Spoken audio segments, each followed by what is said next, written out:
तो अब तक तो हम लोग फोर्स के बारे में बहुत कुछ जान चुके हैं। फोर्स क्या है, इसको हम लोग मेजर कैसे करते हैं, फोर्स के लिए magnitude, direction, point of application, बहुत सारा कुछ सीखे। फिर हमने सीखा क्लासिफिकेशन ऑफ फोर्सेस, है ना।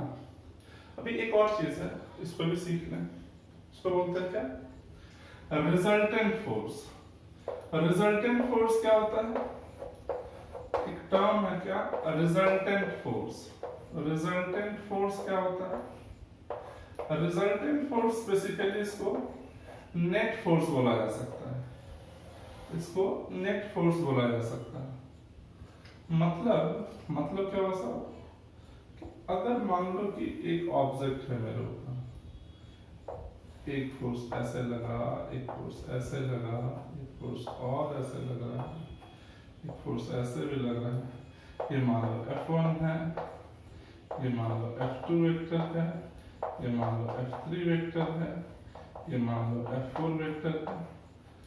तो इन चारों के जगह अगर हम लोग किसी एक फोर्स से रिप्लेस कर दें, जो ये चारों मिल करके जितना इफेक्ट प्रोड्यूस कर रहा हो, उतना अगर वो एक फोर्स अकेला इसको मींस ये लोग चारों के इक्वल में इफेक्ट प्रोड्यूस कर ले, तो इसको हम लोग रिजल्टेंट फोर्स बोलते हैं। अच्छा, अभी इसको हम लोग लिख कैसे सकते हैं, इसको हम लोग सिंपली लिख सकते हैं R vector is equals to F1 vector plus F2 vector plus F3 vector plus F4 vector. अच्छा, अब ध्यान दीजिए कि हम वेक्टर के फॉर्म में लिख रहे हैं, मतलब डायरेक्शन इंपॉर्टेंट होगा यहाँ पे। मान लो जैसे हम क्या बताना चाह रहे हैं, थोड़ा सा समझने की कोशिश कीजिए। मान लो कि अगर मेरे पास एक ऑब्जेक्ट है, एक ब्लॉक है, इस ब्लॉक के ऊपर अगर 5 न्यूटन यहां से लगाया गया और 5 न्यूटन अगर अपोजिट डायरेक्शन से लग रहा है, तो नेट फोर्स कितना हुआ है इस ब्लॉक के ऊपर। देखो अगर ध्यान से आप, तो ये जो नेट फोर्स है, ये नेट फोर्स हो गया आपका 0। क्यों, क्योंकि 5 न्यूटन फॉरवर्ड डायरेक्शन से लगाया गया और 5 Newton minus 5 Newton leftward direction से राइटवर्ड लगाया गया और 5 न्यूटन राइटवर्ड से लेफ्टवर्ड लगाया गया। तो नेट फोर्स कितना हुआ भाई, नेट फोर्स तो 0 हुआ, कि 5 का कैंसिल कर देगा, एक दूसरे को ब्लॉक तो मूव नहीं कर पाएगा ना। अच्छा, अभी इसी चीज को दूसरे सीन में देखते हैं कि यही ब्लॉक है और इसमें 15 न्यूटन लगा और इस साइड से 5 न्यूटन लगा। अब आप देखो तो यहां पे तो हमारा नेट रिजल्टेंट फोर्स क्या था, 0, और वहां पर अगर आप देखो तो नेट रिजल्टेंट फोर्स मेरा कितना आ रहा है, 10 न्यूटन। किस डायरेक्शन में, राइटवर्ड। नहीं आया, सिंपल। अच्छा, अब अगर इसके बाद हम लोग देखें तो resultant force basically net force है। इसके बाद अगर हम लोग यहीं से एक चीज को समझने का कोशिश करें, तो फोर्स को फर्दर 2 पार्ट में क्लासिफाई किया जाता है। एक को बोलते हैं क्या, बैलेंस्ड फोर्स, एक को बोलते हैं क्या, बैलेंस्ड फोर्स, और एक को बोलते हैं क्या, अनबैलेंस्ड फोर्स। एक को बोलते हैं क्या, अनबैलेंस्ड फोर्स। एक हो गया बैलेंस्ड फोर्स एंड एक हो गया अनबैलेंस्ड फोर्स।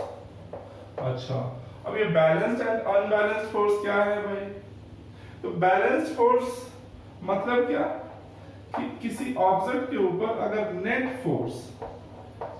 फोर्स और रिजल्टेंट फोर्स अगर हमारा 0 हो जाए, रिजल्टेंट फोर्स अगर मेरा 0 हो, तो इस चीज को हम लोग बोलते हैं कि उस ऑब्जेक्ट के ऊपर जो भी फोर्स लग रहा है वो बैलेंस्ड है।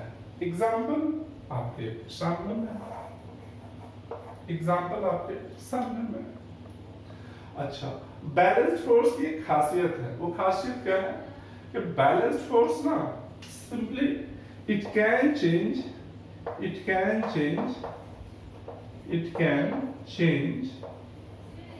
shape or size of the body, shape or size of the body of the body। फिर से हम यहाँ पर बोल रहे हैं it can, मतलब कर सकता है, कर ही देगा ये कोई नेसेसरी नहीं है, कर सकता है।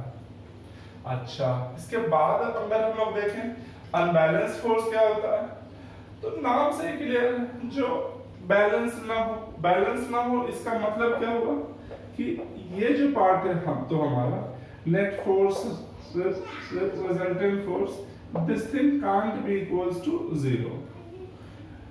अनबैलेंस फोर्स मींस क्या, नेट फोर्स और resultant force can't be equals to zero, और that is not equals to zero. Example आपके सामने में। अच्छा, मतलब क्या है कि अगर किसी ऑब्जेक्ट के ऊपर नेट फोर्स हमारा जीरो ना हो तो अनबैलेंस होगा क्या? बिल्कुल होगा। अच्छा, तो अनबैलेंस फोर्स क्या कर सकता है? ये जो अनबैलेंस फोर्स है ये बेसिकली पोजीशन और स्पीड को चेंज कर देगा। ये पोजीशन एंड और स्पीड को, पोजीशन और speed will change, I am saying will change, मतलब ये होगा ही होगा।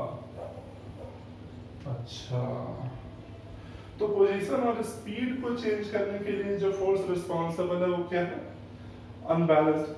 ये अनबैलेंस फोर्स हमारा डायरेक्शन भी चेंज कर देगा। तो क्या है कि अनबैलेंस फोर्स हमारा position, speed as well as direction change कर देगा। बैलेंस फोर्स क्या एक्चुअली कर रहा होगा? वो सिर्फ जो है वो it can change, not सिर्फ, it can change shape or size of the body, simple concept। इस सबको आप लिख लो। इसके बाद हम लोग देखेंगे लॉज ऑफ मोशन। पहले इसको पूरा कॉपी करो।